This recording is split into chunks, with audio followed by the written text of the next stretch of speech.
이제 하나님께서 주신 말씀을 함께 보도록 하겠습니다. 오늘 하나님께서 주신 말씀은 구약성경 느헤미야 2장 1절에서부터 10절까지의 말씀입니다. 구약성경 느헤미야 2장 1절에서부터 10절까지의 말씀 제가 봉독하겠습니다. 아닥사스다 왕 20년 니산월에 나는 왕에게 술을 따르는 일을 맡았기에 술을 가져다 왕에게 따라 드렸습니다. 평소와는 다르게 내가 왕 앞에서 슬픈 기색이 있는 것을 보고 왕이 내게 물었습니다. 내가 아프지도 않은데 내 안색이 왜 그리 슬퍼 보이느냐? 마음에 근심이 있는 게 분명하다. 나는 무척 두려웠지만 왕에게 말했습니다. 왕께서는 만수무강하옵소서. 제 조상들이 묻혀있는 성이 폐허가 됐고 그 성문들이 불에 타 허물어졌으니 어찌 슬프지 않겠습니까? 왕이 내게 물었습니다. 내가 무엇을 원하느냐? 그때 내가 하늘의 하나님께 기도하고 왕에게 대답했습니다. 왕께서 기뻐하시고 종이 왕께 은총을 입었다면 왕께서는 저를 조상들이 묻혀있는 유다 땅으로 보내 그 성을 다시 건축하게 하소서. 그때 왕 옆에 왕비도 앉아 있었는데 왕이 내게 물었습니다. 그렇게 다녀오려면 얼마나 걸리겠느냐? 언제쯤 돌아오겠느냐? 왕이 나를 보내기를 허락한 것입니다. 그래서 나는 왕에게 기한을 정해 말했습니다. 내가 다시 왕에게 말했습니다. 만약 왕께서 기뻐하신다면 제가 유다에 도착할 때까지 무사히 통과할 수 있도록 유프라테스강 건너 총독들에게 보여줄 친서를 써주시겠습니까? 그리고 왕의 살림 감독 아삽에게 친서를 내리셔서 성전 옆 성문과 성벽과 제가 살게 될 집의 들보 제목을 내주도록 해주십시오. 왕은 내게 허락해 주었습니다. 내 하나님의 은혜로운 손길이 내 위에 있었기 때문입니다. 왕은 군대 장교들과 기마병을 나와 함께 보내주었고 나는 이렇게 유프라테스강 건너 총독들에게 가서 왕의 친서를 전했습니다. 호론 사람 산발락과 관리인 암몬 사람 도비야가 이 소식을 들었습니다. 어떤 사람이 이스라엘 족속의 재건을 위해 왔다는 말에 그들은 심기가 몹시 불편해졌습니다. 아멘. 이 시간 함께 나라와 민족을 위해서 기도하며 나아가겠습니다. 하나님, 너무나 사회의 영역마다 깨어지고 반목하고 분열되어 있습니다. 날선 창처럼 서로를 비난하고 공격하고 파괴하는 일들이 비일비재에 나타나고 있습니다. 이념의 갈등으로 인해 온 땅이 분열되어 가고 있습니다. 또한 코로나19로 말미암아 극심한 경제적인 어려움 가운데 있는 사람들이 너무나 많습니다. 주님, 우리를 불쌍히 여겨 주옵소서. 하나님을 경외하지 않는 인본주의적인 모든 정책들이 멈춰지게 하여 주시고 우리의 영성이 회복되게 하여 주시며 진리의 말씀 가운데 하나 되는 우리 모두가 될 수 있도록 인도하여 주옵소서. 함께 한 목소리로 기도하며 나아가겠습니다. 하나님 아버지, 이 나라의 민족을 돌보시옵소서. 이 나라의 민족을 불쌍히 여겨 주옵소서. 날선 창처럼 서로를 비난하고 공격하고 분열되고 반복되고 있습니다. 하나님의 땅이 분열되어 있고 정치에도 고통받는 많은 사람들이 있습니다. 우리의 믿음이 흔들리고 있고 우리의 삶이 흔들리고 있습니다. 하나님 아버지, 우리를 불쌍히 여겨주시고 우리를 살게 하여 주옵소서. 숨쉬게 하여 주옵소서.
폐허 중에도 우리를 살려주신 하나님이십니다.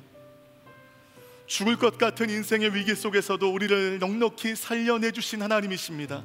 하나님, 이 나라 이 민족을, 이 땅을 살려주시옵소서. 긍휼히 여겨 주시옵소서.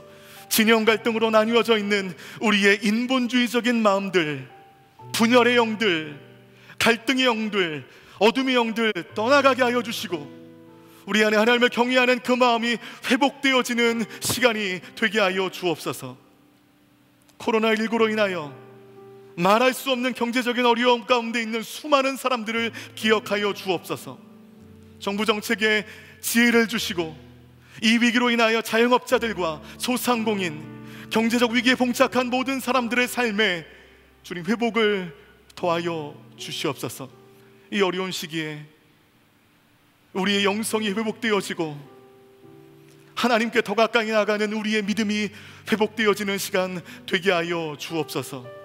그 마음으로 오늘 영상으로 예배하는 모든 예배자들, 그 마음 가운데 주님 하고자 하시는 주님의 메시지가 온전히 전달되게 하여 주시며, 듣고 싶은 메시지가 아닌 들어야 할 메시지 가운데 우리의 마음을 깨끗하게 바른 길로 나아가는 결단의 시간 될 수 있도록 인도하여 주시옵소서. 그렇게 인도하실 주님을 찬양합니다. 예수님의 이름으로 감사하며 기도드리옵나이다. 아멘. 네, 오늘 느헤미야 시리즈 두 번째입니다. 어둠이 걷히고 새벽이 시작되다라는 제목으로 함께 말씀을 나누도록 하겠습니다. 여러분, 느헤미야가 활동하던 그 시기는 민족적인 모든 소망들이 상실되어져 버린 때였습니다. 스룹바벨의 1차 포로 귀환 후 성전 건축이 16년이나 미루어지면서 민족의 영적 동력이 상실되어져 버렸습니다. 여러분, 우리가 영상 예배로 전환한 후에 확실히 여러분 우리의 영혼에 타격이 있지 않습니까? 예배당을 가까이 하지 못한다는 것은 우리의 영혼에 끼치는 영향이 적지 않은 것입니다. 그런데 무려 16년 동안 그들은 성전 없이 폐허의 땅을 살아가야만 했습니다. 성전이 그 후에 어렵게 건축된 후에 여러분 성벽은 무려 72년이나 방치되었습니다. 여러분, 포로에서 돌아온 이 이스라엘이라고 하는 이 연약한 나라를 주변 나라가 그냥 두겠습니까? 그야말로 동네북 신세였을 것입니다. 때문에 성벽 없는 예루살렘이란 면역력 없는 우리의 몸과 같았을 것입니다. 바로 그때 느헤미야가 등장하게 됩니다. 역사의 부담을 자기의 부담으로 여길 줄 알았던 이 사람은 예루살렘의 그 비극적인 소식을 지인을 통하여 듣게 된 후에 몇 날 며칠 그 자리에 주저앉아 울며 금식하게 됩니다. 이런 상황 속에서 하나님께 올려드린 그 기도는 지난주에 함께 나눴던 대로 자발적인 기도였습니다. 그리고 역사에 대한 책임을 통감하는 역사 의식에서 출발하는 기도였으며 하나님의 약속에 근거한 기도였습니다. 이 기도가 기슬로월에서 니산월까지 진행이 됩니다. 기슬로월은 정확하게 얘기하면 지금의 우리 시간으로 따지면 11월에서 12월입니다. 니산월은 3월에서 4월입니다. 넉 달간 그는 깨어지는 마음으로 민족을 위하여 기도하게 됩니다. 그 넉 달 동안 간절히 기도했지만 아무 일도 일어나지 않았습니다. 아무 일을 만들기 위해 느헤미야가 호기롭게 왕을 찾아가지도 않았습니다. 아무 일도 일어나지 않는 현실 속에 그는 단지 기도하면서 하나님의 때를 기다립니다. 자칫 여러분 지칠 수 있고 포기할 수 있었으며, 속절없이 흐르는 시간 속에 내 마음이 무감각해질 수 있는 시간이었지만, 그러나 인내하는 그 기도를 통해 짙은 역사의 어두움이 걷히고 이제 여명이 밝아오기 시작합니다. 느헤미야 2장 1절 말씀 우리 함께 합독하도록 하겠습니다. 아닥사스다 왕 20년 니산월에 나는 왕에게 수를 따른 일을 맡았기에 수를 가져다 왕에게 따라 드렸습니다. 평소와는 다르게 내가 왕 앞에서 슬픈 기색이 있는 것을 보고. 결정적인 때가 왔습니다. 느헤미야가 예루살렘으로 돌아가고 성벽 재건 사업에 착수하는 것, 이 모든 것들은요, 우리 인간적으로 볼 때 사실상 여러분 아닥사스다 왕 이 한 사람의 결정 가운데 달려 있는 것입니다. 아닥사스다의 술 관원장으로 자유롭게 그 왕을 아련할 수 있었지만, 그는 인간적으로 그 뜻을 이루기 위해서 무리하게 왕에게 나아가지 않습니다. 기도하며 하나님의 도우심을 구했을 때 넉 달 만에 그 기도에 이 아닥사스다 왕이 조금씩 반응하게 됩니다. 여러분, 기도를 통해서 사람이 움직여진 것입니다. 기도는 우리의 상황을 바꾸기도 합니다. 기도는 또 나를 바꾸기도 하죠. 기도는 내가 기도하는 어떤 사람, 그 사람의 마음을 돌이키게 합니다. 여러분, 사람을 세뇌시켜 조종하는 것은 우리 하나님께서 원하시는 그림이 아닙니다. 하나님의 그 큰 그림 가운데 어떤 사람의 마음을 감동시켜 그 하나님의 사역 가운데 동원하게 하는 것, 이것이 여러분 하나님의 방식입니다. 아닥사스다가 그런 하나님의 구원의 큰 그림 가운데 감동되어 동원되게 됩니다. 그래서 여러분 잠언 21장 1절 말씀 보면 이런 말씀이 있습니다. 왕의 마음은 여호와의 손에 달려 있어 강물과 같이 여호와께서 원하시는 대로 돌리신다. 이 왕의 마음은요, 하나님의 손에 달려 있는 것입니다. 하나님께서 당신의 그림 속에 사람을 움직이시는 것이죠. 아닥사스다가 그랬고요, 그의 선임 왕이었던 고레스가 그랬습니다. 그들은 비록 여호와 하나님에 대한 신앙이 없는 사람들이었지만 하나님의 큰 그림 속에 동원되는 인생이 되었습니다. 기계처럼 세뇌되어 조종당한 것이 아닙니다. 하나님은 인간을 조종하지 않으십니다. 하나님은 여러분을 조종하지 않으실 것입니다. 그것은 그분의 방식이 아니에요. 여러분들에게 하나님의 숨을 불어넣으셔서 감동시키시고, 그러므로 하나님의 사역 가운데 함께 동원시키시는 것입니다. 여러분 모두가 조종되는 인생이 되지 아니하고 하나님의 큰 그림 가운데 감동되어 동원되는 축복의 삶이 되시기를 주님의 이름으로 축복합니다. 느헤미야 2장 2절과 3절의 말씀을 제가 읽겠습니다. 왕이 내게 물었습니다. 내가 아프지도 않은데 내 안색이 왜 그리 슬퍼 보이느냐? 마음에 근심이 있는 게 분명하다. 나는 무척 두려웠지만 왕에게 말했습니다. 왕께서는 만수무강하옵소서. 제 조상들이 묻혀있는 성이 폐허가 됐고 그 성문들이 불에 타 허물어졌으니 어찌 슬프지 않겠습니까? 여러분, 이게 아닥사스다 왕을 연구한 여러 글을 보면 공통적으로 나오는 말이 있습니다. 이 왕은요, 매우 고집에 세웠고 감정에 매우 휘둘리는 포악한 왕이었다고 합니다. 게다가 여러분, 이 아닥사스다는요 2차 포로기한 에스라 시절에 예루살렘 성 재건을 신경질적으로 반대했던 사람이었습니다. 한번 볼까요? 에스라 4장 23절 말씀 제가 한번 읽어보겠습니다.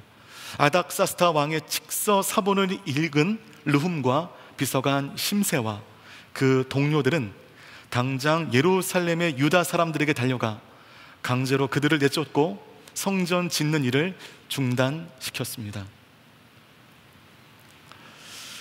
그렇게 왕이 예루살렘 성 재건을 반대했었는데 다시금 그와 똑같은 문제를 가지고 왕에게 접근한다는 것은 왕의 권위에 대한 도전입니다.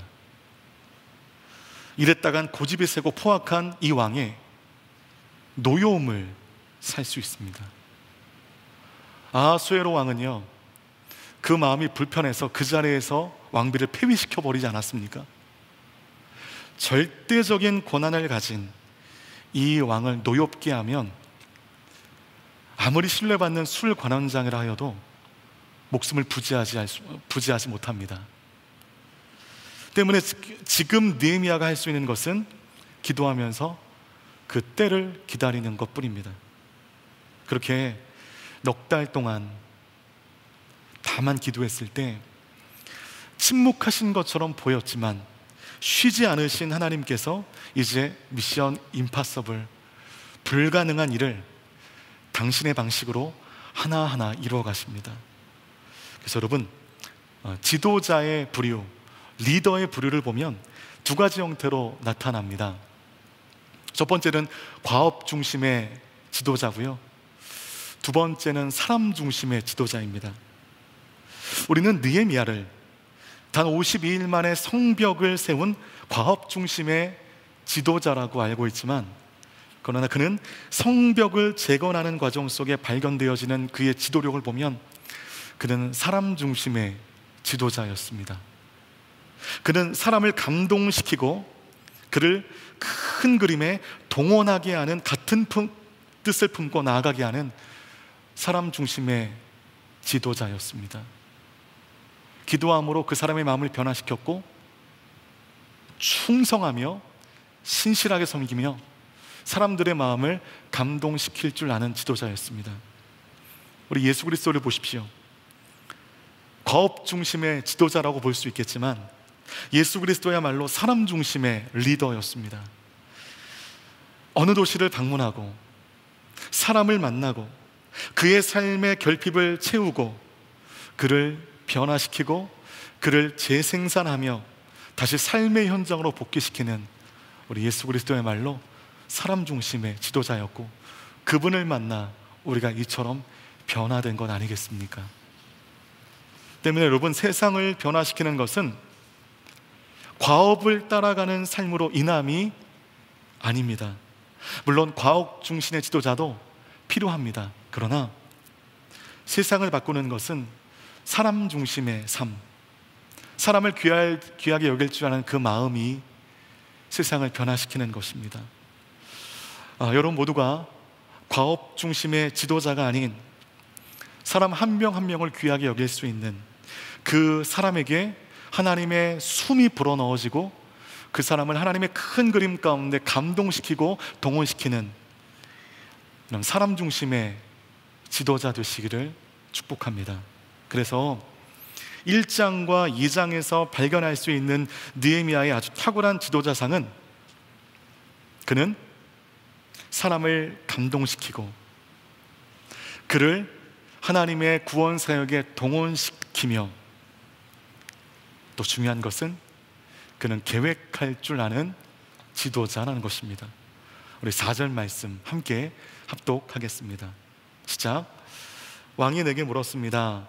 내가 무엇을 원하느냐? 그때 내가 하늘의 하나님께 기도하고,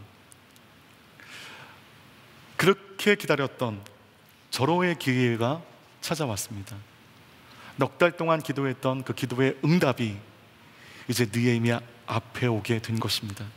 하나님께서 아닥사스다의 마음을 돌리셨습니다. 자기 입으로 과거에 중단시켰던 작업을 스스로 번복한다는 것은 본인의 체면을 스스로 깎아버리는 행동이 되겠죠. 하나님께서 하신 일입니다. 그런데 바로 이 순간에 느헤미야는 하늘의 하나님께 기도합니다. 찰나의 기도. 왕이 자신의 소원을 들어줄 태세를 갖추자 순간적으로 찰나의 기도를 하나님께 드린 것입니다. 하나님, 드디어 제 기도에 응답하심에 감사드립니다. 하나님, 이제 이 왕 앞에서 제가 해야 할 말, 그 말을 할 수 있도록 저를 주장하여 주십시오. 제가 여러분 개인적으로 느헤미야에게 가장 감동받은 지점입니다. 여러분, 일이 느헤미야가 뜻하는 대로 다 됐습니다. 되는 게 불을 보듯 뻔합니다. 이제 여러분 막 환호할 일만 남았습니다. 그런데 바로 그때가 우리가 진짜 기도해야 할 타이밍이라는 것입니다. 그리고 그때 기도하는 게 여러분 진짜 어렵습니다.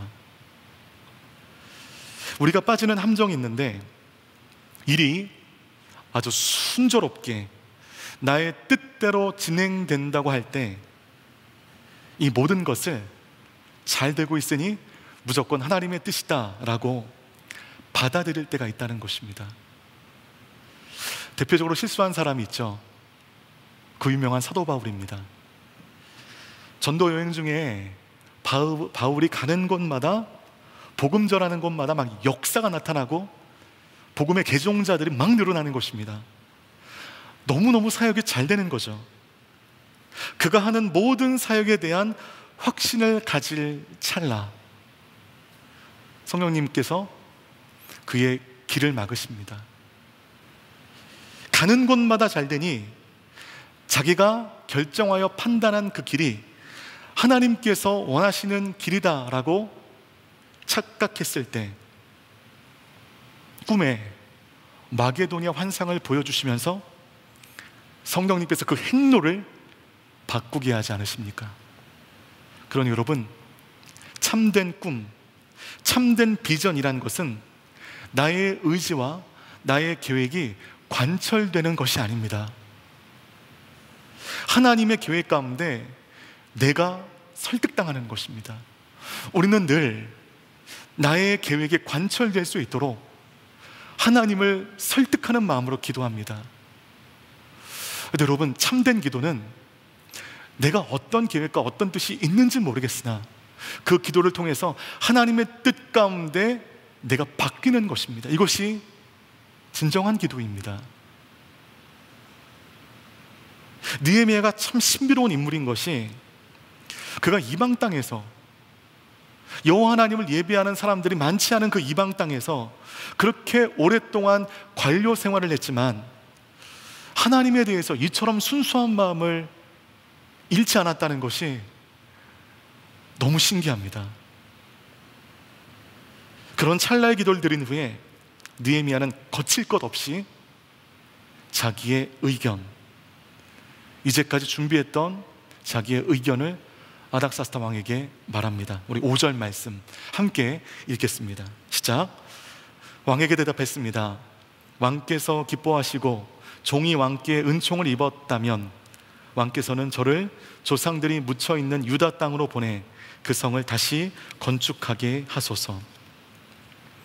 민족을 향한 피 맺힌 숙제, 그 과업을 아닥사스다 왕에게 아뢰었습니다. 두말할 것도 없이 느헤미야의 소원은 이곳을 떠나 예루살렘으로 가는 것입니다. 지금 있는 곳이 안정되어 편합니다. 너무너무 좋습니다. 하지만 하나님의 부르심은 여기에 있지 않아요. 회파되어진 예루살렘으로 가는 것이 하나님의 뜻입니다. 그것을 왕에게 얘기합니다. 그런 후에 왕이 과거에 반대했던 이스라엘 성벽을 다시 쌓는 것, 이것을 왕에게 얘기합니다. 그때 왕이 이렇게 반응합니다. 우리 6절 말씀 함께 읽겠습니다. 시작. 그때 왕 옆에 왕비도 앉아 있었는데 왕이 내게 물었습니다. 그렇게 다녀오려면 얼마나 걸리겠느냐? 언제쯤 돌아오겠느냐? 왕이 나를 보내기를 허락한 것입니다. 그래서 나는 왕에게 기한을 정해 말했습니다. 이 말씀 보니까요, 연회가 열린 것처럼 보입니다. 왜냐하면 술이 있고, 그리고 왕비가 왕 옆에 앉아 있습니다. 뭔가 어떤 일로 말미암아 큰 연애가 벌어져 있는 이 상황 속에서 느헤미야의 요청을 들은 왕이 기한이 얼마나 걸릴지, 언제쯤 돌아올 것인지를 묻고 있습니다. 그러니까 너무 귀한 사람이 어딜 가겠다고 하니까 안타까운 마음에 보채는 뉘앙스예요. 언제 돌아올 거야? 언제 다시 올 거야? 여러분, 이게 사실상의 승인입니다. 지금 아닥사스다 왕이 느헤미야의 의견을 승인해 준 것입니다. 그리고 여러분, 이 아닥사스다가 이 느헤미야를 얼마나 신뢰하고 얼마나 좋아하는지를 보여주는 대목입니다. 아닥사스다는 하나님을 사랑하는 사람이 아니었습니다. 예배하는 사람이 아니었습니다. 지극히 세상적인 리더였습니다. 그런 지극히 세상적인 리더에게조차 감동을 주는 그 느헤미야의 기도에 왕이 반응합니다. 그래서 여러분, 참된 충성은 하나님을 사랑하는 그 어떤 사람의 그 비전에 함께 하나 되어 나가는 것도 하나님 기뻐하시지만, 하나님은요, 하나님을 알지 못하는 지극히 세상적인 여러분의 직장의 리더들 가운데도 충성하기를 원하십니다. 그리고 그 충성함으로 그 리더들의 마음에 감동 주기를 원하십니다. 이것이 하나님께서 여러분의 그 직장 가운데 보내신 이유인 것이죠. 느헤미야는 아닥사스다의 왕의 마음을 감동시킬 수 있는 그런 사람이었습니다. 이에 느헤미야는 나의 소원이, 내가 원하던 바가 이루어졌다, 흥분에 경거만동하지 않고 평소 치밀하게 준비해온 여러분 구체적인 계획을요, 왕비가 있는, 연애로 보이는 그 잔치의 중심에 있는 아닥사스다에게 얘기합니다. 7절과 8절 말씀을 제가 읽겠습니다. 내가 다시 왕에게 말했습니다. 만약 왕께서 기뻐하신다면 제가 유다에 도착할 때까지 무사히 통과할 수 있도록 유프라테스 강 건너 총독들에게 보여줄 친서를 써 주시겠습니까? 그리고 왕의 살림 감독 아삽에게 친서를 내리셔서 성전 옆 성문과 성벽과 제가 살게 될 집의 들보 제목을 내주도록 해주십시오. 왕은 내게 허락해 주었습니다. 내 하나님의 은혜로운 손길이 내 위에 있었기 때문입니다. 여러분, 그 소름 돋을 만한 치밀한 계획이 느헤미야에게 있었습니다. 느헤미야는 기도와 계획의 균형을 가진 사람이었습니다. 주위에 가끔은요, 그 계획하는 것을 믿음이 없는 행위처럼 말씀하시는 분들을 우리가 종종 만나게 됩니다. 그런 분들은 대개 믿음이 굉장히 강하신 분들이시긴 하시죠. 모든 것을 다 하나님께 맡겨야지 어떻게 믿음 없이 계획할 수 있는가? 모든 것을 하나님께 다 맡길 때 하나님이 그 모든 것까지 다 책임져 주신다는 것입니다. 여러분, 근데 그 말은 반은 맞고 반은 좀 틀린 것 같아요. 여러분, 그 어떤 리더십 교본에서 이런 구절이 있습니다. 계획하지 않는 사람, 그는 사실상 실패를 계획한 사람이다. 여러분, 우리가 기도해야 됩니다. 정말 하나님이 내 삶의 모든 것을 책임져 주심을 믿고 간구해야 됩니다.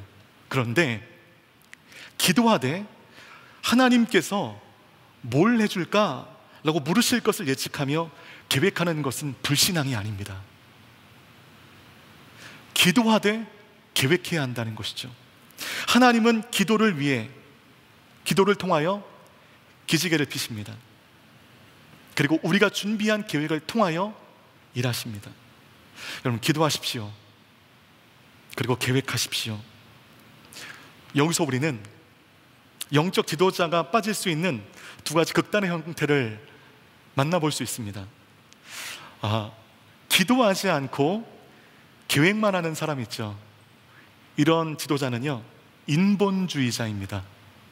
그래서 여러분, 기도하지 않고 계획만 하는 사람이 있다면 좀 멀리 하셔야 됩니다. 반대로 여러분, 조금 더 골치 아픈 분들이신데요, 기도는 하지만 계획이 없는 분들, 이런 분들은요, 신비주의자가 될 공산이 큽니다. 이분들 좀 멀리 하셔야 됩니다. 여러분, 성경의 하나님은 전지전능하신 분이시지만 우리 하나님도 계획하신 분이셨습니다. 천지창조도 여러분 막무가내로 하지 않으셨어요. 빛이 생겨라, 물이 생겨라, 막무가내로 하지 않으셨고요, 뚜렷한 계획 속에 창조를 이뤄가셨습니다. 하나님께서 창조하신 세상을 보면 대략 크게 다음과 같은 순서로 창조되어진 것을 볼 수가 있는데, 첫째는 빛과 물이었습니다. 그리고 하늘과 땅과 같은 대자연을 먼저 창조하셨습니다. 두 번째 큰 범주에서는요, 식물을 창조하셨습니다. 세 번째 큰 범주에서는 동물을 창조하셨죠. 그리고 마지막으로는 우리 인간을 창조하셨습니다. 이와 같은 하나님의 창조의 순서에는 중요한 이유와 계획이 있는데, 하나님께서 먼저 자연을 창조하신 것은 그 다음에 창조하실 식물을 위함이었고, 식물을 먼저 창조하신 것은 그 뒤에 창조하신 동물을 위함이셨으며, 동물을 먼저 창조하신 것은 이 모든 것 인간을 위하여 이 모든 것을 먼저 지으신 것입니다. 그러니까 하나님의 창조의 중심에는 우리 인간이 있는 것이죠. 가장 생체적으로 가장 연약한 인간을 위하여 이 모든 창조를 계획하여 이루어 주셨다는 것입니다. 즉, 하나님은 전능하신 존재이시지만 그러나 우리 하나님도 계획하셨습니다. 느헤미야는 기도하되 기도만 하는 신비주의자가 아니었습니다. 기도하지 않고 계획만 하는 인본주의자가 아니었습니다. 그는 넉 달 동안 끼어지는 마음으로 기도하되 철저하게 계획한 사람이었습니다. 그래서 여러분 7절과 8절의 말씀 보면 아닥사스다 왕에게 두 가지를 요구하는데요, 첫 번째, 왕의 친필이 들어가 있는 출입증을 달라고 합니다. 두 번째, 지금으로 말하면 산림청장에게 그 성벽을 재건할 때 필요한 제목들과 자기가 이제 기거해야 되잖아요. 느헤미야가 살 집에 필요한 나무를 공급하도록 도와달라는 왕의 친서를 요구합니다. 저는 이 부분에서요, 느헤미야의 공무원 특유의 준비성과 행정력을 발견하게 되었습니다. 여러분, 2차 이 포로귀환의 리더였으며 평신도 지도자였던 성직자 에스라와는 사뭇 다른 결이 느껴져요. 느헤미야에게는. 에스라는 예루살렘으로 포로들과 함께 돌아갈 때 혹시 믿음이 없다는 말을 듣기 싫어서 자기 일행을 보호해줄 호위 군대를 요청하지 않았습니다. 하지만 느헤미야는 믿음이 좋은 동시에 매우 현실적인 사람이었습니다. 여러분, 우리가 현실적인 사람 할 때 우리가 느껴지는 뉘앙스는 현실적인 사람 이꼴 믿음이 없는 사람, 그렇지 않습니다. 굳건한 믿음을 가지면서 현실적일 수 있습니다. 오늘 느헤미야가 그것을 보여주지 않습니까? 이것은 아마도 그가 권위를 존중하는 풍토의 행정관료로 봉직하는 가운데 이 절로 이 몸에 밴 것에서 나온 결정이 아니었을까 혼자 한번 추측해 보았습니다. 그래서 여러분, 하나님께서 사람을 쓰실 때 이 사람의 스타일과 이 사람의 성격과 이 사람의 직업과 이 사람의 달란트를 고려하여 쓰신다는 것이죠. 현실적이고 계획적인 것을 불신앙으로 매도해서는 안 됩니다. 물론 믿음이 없는 현실성은 문제가 되겠지만 하나님께서는 느헤미야처럼 기도하고 계획하는 신앙적 현실주의자를 사랑하십니다. 여러분 모두 기도하십시오. 그리고 계획하십시오. 기도하되 믿음의 기반을 둔 현실주의자가 되십시오.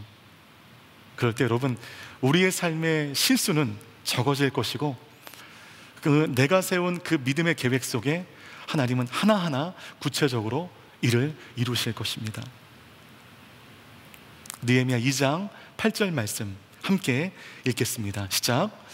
그리고 왕의 살림감독 아삽에게 친서를 내리셔서 성전 역 성문과 성벽과 제가 살게 될 집의 들보 제목을 내주도록 해주십시오. 왕은 내게 허락해 주었습니다. 내 하나님의 은혜로운 손길이 내 위에 있었기 때문입니다. 여기서 중요한 느헤미야의 신앙적 태도를 만날 수 있습니다. 계획대로 모든 게 되는구나. 역시 내가 그럴 줄 알았어. 여러분, 이렇게 반응했습니까? 이렇게 반응하지 않았습니다. 8절 하반절에 뭐라고 고백하죠? 내 하나님의 은혜로운 손길이 내 위에 있구나. 여러분, 이 고백을 할 때쯤에 일이 잘 될 때였습니까? 일이 잘 되지 않을 때였습니까? 일이 너무너무 잘 될 때였습니다. 계획한 대로 착착 진행될 때였습니다. 그래서 여러분, 우리가 늘 잊지 말아야 할 자세는, 사람은 어려울 때 무너지기보다 오히려 잘 될 때 무너지는 것입니다. 오히려 잘 될 때 위험한 것입니다. 잘 될 때 신앙을 떠나 경거망동하게 되면 우리는 인생에 큰 실수를 하게 된다는 것이죠. 느헤미야는 지금 왕의 제가가 떨어졌습니다. 바로 그때 고백합니다. 내 하나님의 은혜로운 손길이 내 위에 있구나. 모든 공을 하나님께 드립니다. 저는 이 느헤미야의 고백을 읽는데 불현듯 지난 7월 24일 요한복음 3장 설교 중에 한 구절이 떠올랐습니다. 요한복음 3장 30절을 그 당시 우리가 메시지 성경으로 읽었거든요. 제가 한번 읽어보겠습니다. 지금 그분이 중앙무대로 나오시고 나는 가장자리로 비껴나야 할 순간이다. 제가 오늘 8절 말씀을 읽는데요, 느헤미야도 이 마음이었구나, 느헤미야도 이랬구나 라는 것을 알았습니다. 역사의 중심에 있어서 키의 역할을 하고 있지만, 그러나 하나님의 은혜로운 손길이 있었기에 가능했다는 그의 고백이 큰 은혜와 도전이 되었습니다. 바로 이때도 이 마음, 이 실천 위에 민족의 새벽이 동트기 시작됩니다. 돌아보니까 4년 8개월 제가 하나하나 계획하여 요셉 공동체를 이끈 것으로 보이지만 그것이 아니었습니다. 하나님의 은혜로운 손길이 제 위에 있어 이 모든 것이 가능했음을 고백합니다. 그리고 이 요셉 공동체는 이길탁 목사가 그 화려한 무대 중심에 있어야 되는 것이 아니라 교육자는 가장자리에서 하나님만 영광 받으시는 이 공동체와 되함을 오늘 말씀을 준비하면서 다시금 알게 되었습니다. 그래서 여러분, 우리가 느헤미야를 읽을 때마다 잊어서는 안 될 진실이 하나 있습니다. 느헤미야가 불가능한 일을 가능케 만든 것은 느헤미야의 기도와 실천을 통해서 하나님께서 이루신 결과라는 것입니다.